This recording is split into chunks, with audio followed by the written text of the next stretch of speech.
جسے ساقی کوثر کہتے ہیں، جس کے لیے دعویٰ کرتے ہیں ہم حوض کوثر پہ جائیں گے تو آقا جام بھر بھر کے ہمیں دیں گے، انہی کے نواسوں کو، انہی کے پیاروں کو پیاسا رکھا۔ جس نبی کا کلمہ پڑھتے تھے،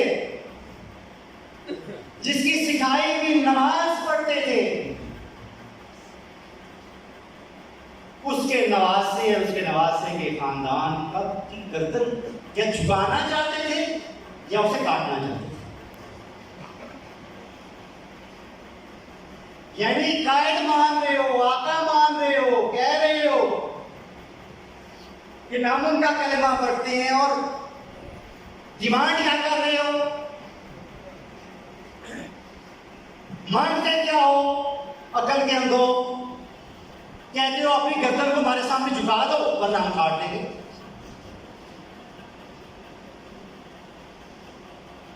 اس قدر دل سخت ہو گئے تھے، کس قدر دل سخت ہو گئے تھے عزیزان محترم۔ عبادتیں رائگاں نہیں، علم حجاب اکبر بن گیا۔ عربی کے معنی کام نہیں آئے، اذانیں دینا، روزے رکھنا، نمازیں پڑھنا کام نہیں آیا، کیونکہ عادت بن گئی تھی۔ قرآن صرف قرآن صرف اس لیے پڑھا جاتا تھا کہ اس میں کیا لکھا ہوا ہے، بس تاریخ ہے، تاریخ سمجھ لو۔ روحانی تعلق ختم ہو گیا۔ اگر روحانی تعلق ہوتا تو کیا ایسا ہوتا؟ 4 محرم میں یاد کریں وہ دن، 4 محرم میں عاشورے کی 4 تاریخ ہے عزیزان محترم۔ آپ کو معلوم ہے آج کے دن کیا ہوا؟ کتنے عظیم صحابی تھے حضرت سعد بن ابی وقاص، کتنے عظیم صحابی تھے کہ میرے آقا علیہ الصلوۃ والسلام نے فرمایا جنگ احد کے موقع پہ کہ اے سعد تم پہ میرے ماں باپ قربان کرو۔ یہ عظمت تھی۔ اور ان کا بیٹا کیا کرتا تھا؟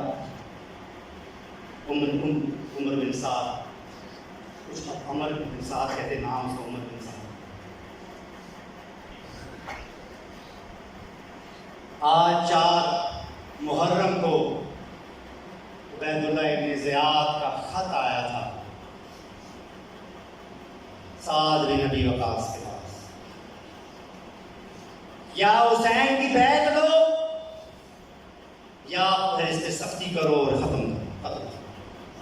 آج کے دن سے یہ آرڈر ریسیو ہوئے تھے۔ آرڈر دینے والا بھی، آرڈر لینے والا بھی، دونوں خود کو مسلمان کہتے تھے، دونوں نمازیں بھی پڑھتے تھے، قرآن بھی پڑھتے تھے، بات ترجمہ پڑھتے تھے۔ بھائیو ترجمہ کیا پڑھتے تھے؟ خود ان کو ترجمہ آتا جو عربی ہوتے۔ اس طرح ان کا تعلق کٹ گیا تھا۔ اور جب سعد بن ابی وقاص کو یہ خط ملا تو وہ گھوڑا دوڑا رہا تھا، وہ خود بھی ابن زیاد پر لعنت کر رہا تھا کہ ایسا بدبخت نے کیا لکھ دیا ہے، یہ تو کم بخت تھا، بس امام حسین علیہ السلام کو نہیں چھوڑے گا۔ گھوڑا دوڑا رہا تھا اور کہہ رہا تھا مجھے معلوم ہے حسین کا ساتھ دیا تو جنت ملے گی، مخالفت کی تو جہنم ملے گی، لیکن کیا کروں کہ مجھے بصرہ کے اور کوفہ کے یہ باغات بڑے پسند ہیں، مجھ سے تو ابن زیاد اور یزید نے آگے حکمرانی کا وعدہ کیا ہوا ہے، میں انہیں نہیں چھوڑ سکتا۔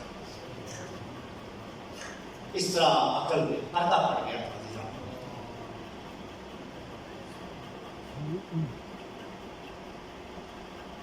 اگر اللہ تعالیٰ کی مہربانی نہ ہو، اس کا فضل و کرم نہ ہو، اس کا احسان نہ ہو، اور میرے آقا علیہ الصلوۃ و تسلیم کی محبت سینے میں نہ ہو، نسبت رسولی سے سینے منور نہ ہو، وزیران محترم یاد رکھیں کہ عابد کا سب سے بڑا امتحان ہی اس کی عبادت بن جاتا ہے، اور عالم کا سب سے بڑا امتحان ہی اس کا علم بن جاتا ہے۔ یہی علم اسے جہنم تک لے جاتا ہے، اس کے لیے پردہ بن جاتا ہے، یہی عبادت اسے منافقوں کی صف میں شامل کرتی ہے۔ لہذا ان سب چیزوں کا فائدہ تبھی ہے جب آقا کریم علیہ السلام کی نسبت حاصل ہوگی، تعلق حاصل ہوگی، اور نسبت رسولی کے لیے سینوں کی صفائی ضروری ہے۔ نسبت رسولی کے لیے سینوں کی صفائی ضروری ہے۔ میرے آقا علیہ السلام کی حیات طیبہ میں تو آپ کے سامنے جب صحابی آتے تھے، کوئی بھی آتا تھا مسلمان ہونے کے لیے، آپ کی تو ایک نظر سے اس کا تزکیہ ہے نفس ہوتا۔ لیکن ہم مسکین کیا کریں، ہم کیا کریں؟ آج 1450-1500 سال کے بعد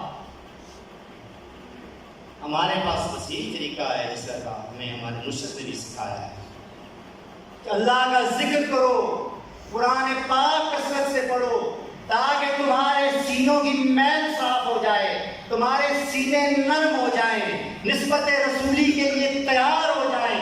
جب ایسا ہو جائے گا تمہارا اخلاص رب ذوالجلال کی بارگاہ میں ثابت ہو جائے گا، تو رب ذوالجلال انعام کے طور پر نسبت رسولی اور عشق مصطفیٰ تمہارے اس پاک سینے میں رکھ دے، جو پھر تمہیں کبھی بھٹکنے نہیں دے۔